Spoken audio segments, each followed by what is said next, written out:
ప్రతి ఒక్కరికి నేను చెప్పేదల్లా ఒకటే, ధైర్యంగా దిగులు పడకుండా ఉండండి. అందరూ కూడా, ప్రతి ఒక్కరు కూడా ధైర్యంగా దిగులు పడకుండా ఉండండి. ప్రాణమా ఎందుకే తొందర, ప్రాణమా ఎందుకే తొందర, దిగులు పడకు, వేదన పడకు, ప్రభువు తోడుండగా.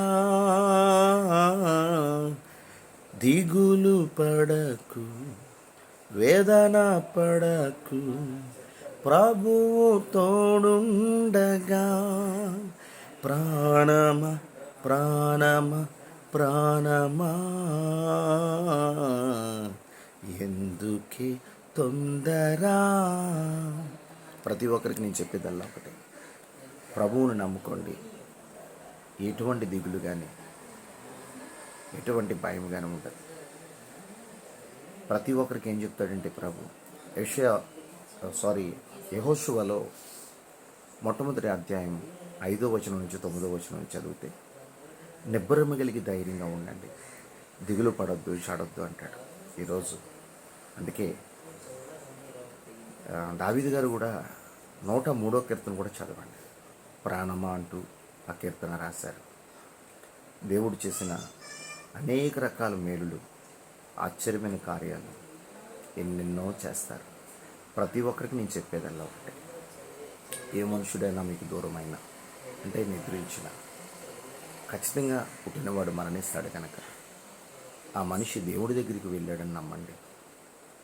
నేను దేవుడి బిడ్డలందరికీ ఇదే చెప్తాను, భయపడద్దు, దిగులు పడద్దు, చింతించకండి, దేవుడి మీద ఆధారపడండి. మీరు దిగులుతో ఉంటే మానసికంగా ఏదైనా రోగం రావచ్చు. అందుకే మీ బాధ, మీ దుఃఖం, మీ కన్నీరు ప్రభు మీదేసి, మీ భారం అంతా ప్రభు మీదేసి ముందుకు సాగండి. పుట్టినవాడు ఎలాగా మరణిస్తాడు, అది ఆదికాండములో 2:7 ప్రకారం, ప్రసంగి 12:7 ప్రకారం దేవుడు పుట్టుక మరణం సృష్టించాడు. మధ్యలో మనం మంచిగా బ్రతికితే చాలు.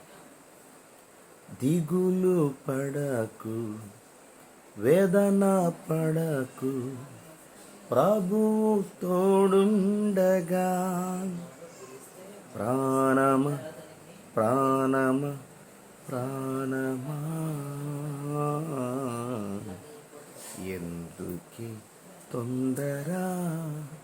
ఈ భూమి మీద ఉన్నంత వరకు కష్టం వచ్చినా, బాధ వచ్చినా, దుఃఖం వచ్చినా, వ్యాధి ఉన్నా, సమస్యలున్నా, శత్రువులు ఉన్నా, వేదనున్నా,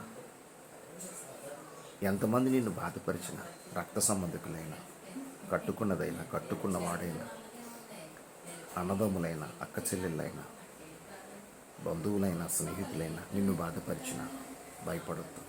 నీవు ప్రభు తోడున్నాడని ధైర్యంగా ముందుకు వెళ్ళి, నేనే మార్గం, నేనే సత్యం, నేనే జీవం. యోహాను సువార్త 14వ అధ్యాయం 6వ వచనం. God bless you all. Praise the lord.